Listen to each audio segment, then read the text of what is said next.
Hey, welcome to ZstyDiscGolf. Today I'm at Sunbeam Lake Disc Golf Course. This is a 9-hole course located in El Centro, California. So today I'm going to run through the course, and then I'm going to review it based on the criteria right here. And then after, I will give it a Z score.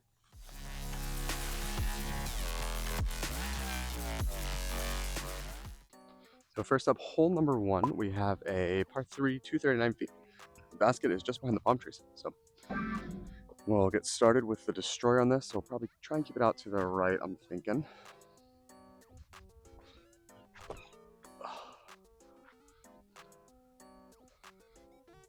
All right, nice solid throw for the first one. All right, we are about 20 feet out. We'll go judge putter on this one.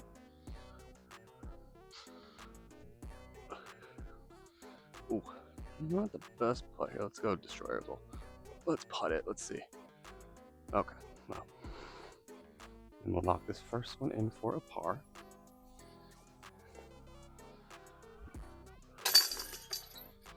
All right, next up, hole number 2. This is a par 3, I think about 325 feet. And there is signage over here on the left, but it's kind of like burned out a little bit. I think it's because like the sun cooks it. So we'll go destroyer again. It looks like it's just over.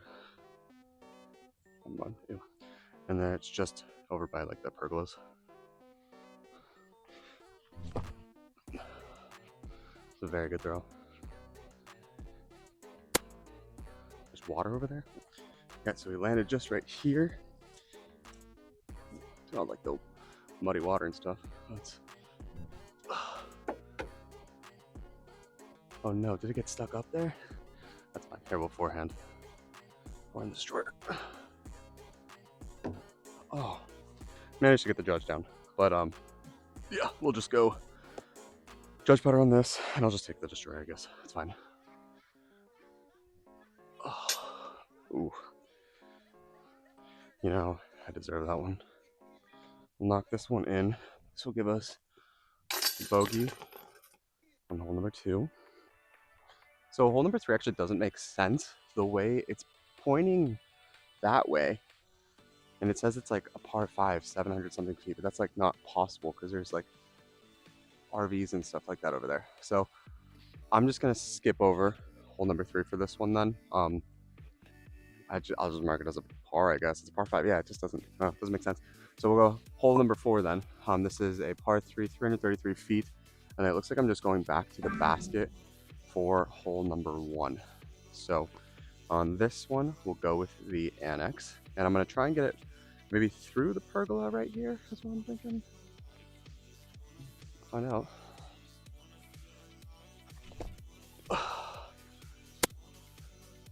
Okay, took a little skip. That's okay. Wasn't the best throw. All right, this one we'll just go with the judge putter, see if we can get it as close as we can. Ooh, that's okay. So it's gonna be a little bit far of a putt. Actually, let's do one more throw. I think it was right here. I'm gonna go with the Luna. Let's see.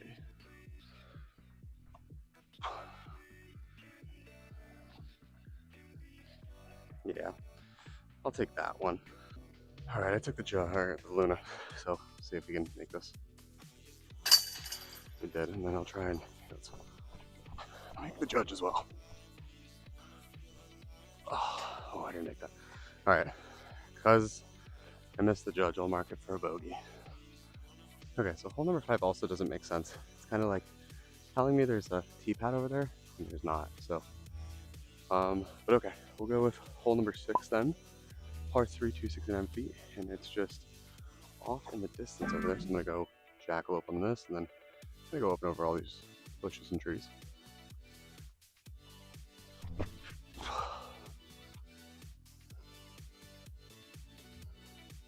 I don't know if 269 feet's accurate. This seems a little farther than that. All right, we are about 30, 40 feet away, maybe.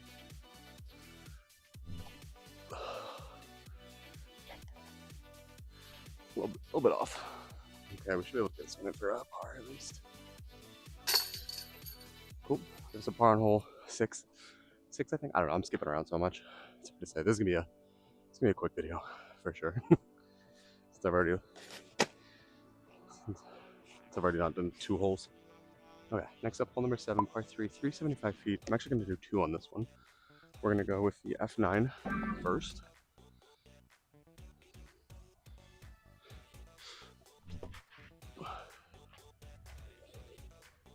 Looks good. I like that. And then we'll go jackalope as well. I want to forehand this one.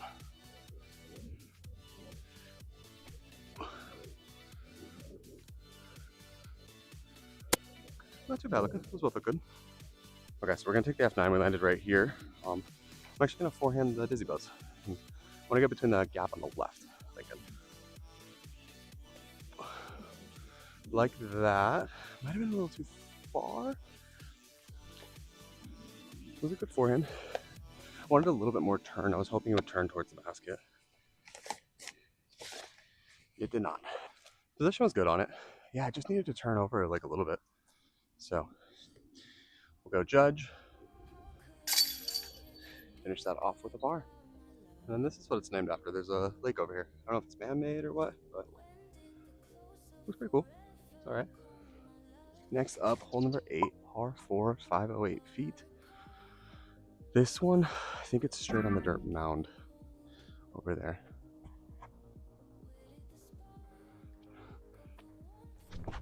Oh no. Oh, that might be going in the water. Ooh.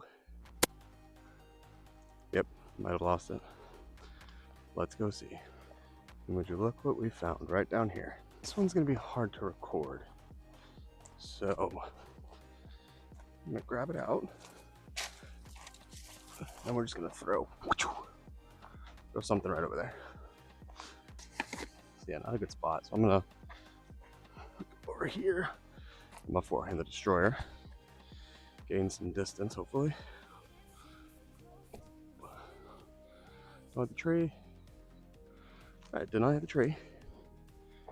We're back in it. We might be in it for a bogey, maybe. Landed in an all right spot, so we'll go judge. Basket's just up here on the dirt.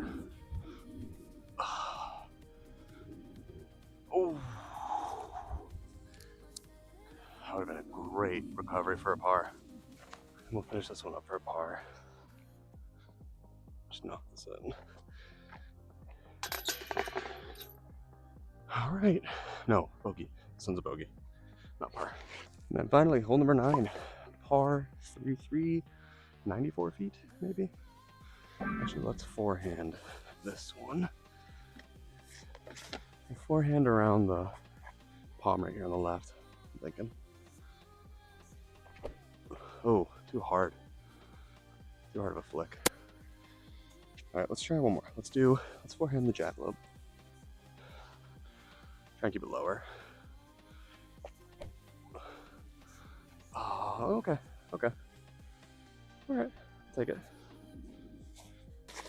And then this one shares the same hole with hole number 6, but I'm gonna go with the Buzz ESP Flex on this one. I think, yeah, I'm just gonna backhand it. Oh, that's not gonna go as right as I want. I've got a bit of a tough putt on this one, so we'll go judge.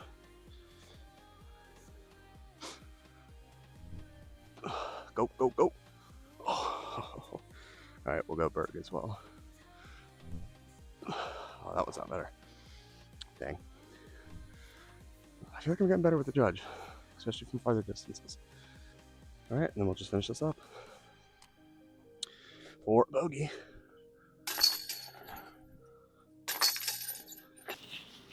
All right, so that's gonna wrap things up for Sunbeam Lake Disc Golf Course. This is I think a 9-hole course, kind of. There's a couple baskets that we're missing. But this is a 9-hole course located in El Centro, California. So the baskets on this course, they're mostly good. A couple of them were like a little old and janky. So, I mean, maybe they could use some love and get them replaced. But other than that, there's not really much to it. So I'm going to give the baskets a 7 out of 10. The tee pads and the signage. So there were concrete tee pads, which was actually really nice. They were, I think, what I remember, because I played this like over a month ago, or when the video comes out, maybe a few months ago. But there were concrete tee pads. I'm pretty sure they were pretty like large tee pads. They had texture and stuff like that. There were some missing signage. Also signage that like looked like it was like burned away by the sun, which is very, I would say it's accurate for this deserty area, that the signs melt because of how hot it gets. But there's not really too much to tee pads and signage, so I'll give the tee pads and signage a 6 out of 10. The course navigation, this was kind of the biggest struggle. I did have U-disc, but some holes weren't where they said they were. So like, for example, hole number 1 was fine, hole number 2 was fine, but then after hole number 3, when I finished up, it was nowhere near where it said it was. It was like, so there was an RV park right next to it. I feel like it was like in the RV park where I had to be, and I'm like, okay, well, that doesn't make any sense. So I don't know if the RV park was established after the course. I don't know. I have no idea. So, and then I did have to skip over 2 holes, yeah, because I just couldn't find the middle. So that was a little difficult to navigate. So like hole number 3 I skipped over, and then I think hole number 5 I had to skip over as well, because I had no idea where it was. So course navigation, I'll give a 3 out of 10. Just because those skipping holes, and then it was like a little difficult in some areas. So course difficulty, I think this course it had some aspects of difficulty to it. There was definitely like hole number 1 and stuff like that. Nothing too difficult. Pretty open. 1, 2, 4. Pretty open shots. So nothing too crazy there. But then like once you kind of get near the end, like there's like some trees and stuff like that you do got to navigate around, which I thought was pretty cool. So you got to get like a little technical with the shot, and then there is some distance to some of these holes as well. So course difficulty, I will give a 5 out of 10. Amenities. So there is parking. I'm not sure if I was supposed to be parking there because it was like kind of like a gated area, it looks like. So that's kind of the only parking that I saw. There were some bathrooms and there were some drinking fountains. Granted, the bathrooms looked a little sketchy to me, but there are bathrooms on the list. I mean, better than not having a bathroom, I guess. So amenities, I will give a 6 out of 10. The environment was cool. I don't know how populated this area gets. So when I went on like a Friday midday, and so there was nobody there. There were people driving in and out of like the RV park and stuff like that, but other than that, I was pretty much the only one there. So, but it was cool though. Like there was like all types of stuff. There was like volleyball. There was like a massive baseball field. There's like big open soccer, like park, and I mean soccer park, like a field. Soccer field, that's what it's called. And then there's also like a BMX track, like a whole dirt BMX track, which I've never seen before. Like I've seen skate parks and stuff like that, but I've never seen like a BMX dirt track. I thought that was like awesome. So yeah, I mean, I think the environment was pretty cool. I'm gonna give the environment a 7 out of 10. Cleanliness, now kind of stemming off of the environment, the cleanliness seemed like it was like a little neglected. I feel like this area could use a lot of love, and it could be really, really cool if like it got some love. So it definitely, again, I don't know the population of El Centro. It could just be that like this area is here, but I don't know if people actually come over there and stuff like that. But it didn't seem super busy over there. So I definitely feel like the area could use some love. It could be really, really cool. I mean, I think it could be an awesome area if we just gave it just a little bit of love. But cleanliness, I'll give a 6 out of 10. And then the Zest score, I will give a 5.7 out of 10. I definitely think this is a cool course. I think having to skip over 2 holes on a already 9-hole course was kind of like a bit, knocking down some points there for sure. But I think this is cool. Like, I think it's nice if you live in the area and stuff like that. It's nice to actually like have a course and stuff like that. So I think a 5.7 out of 10 seems fair. My score for the day, I will post right here. But thanks for watching. Make sure to comment, like, subscribe, and then stay tuned for next week's video.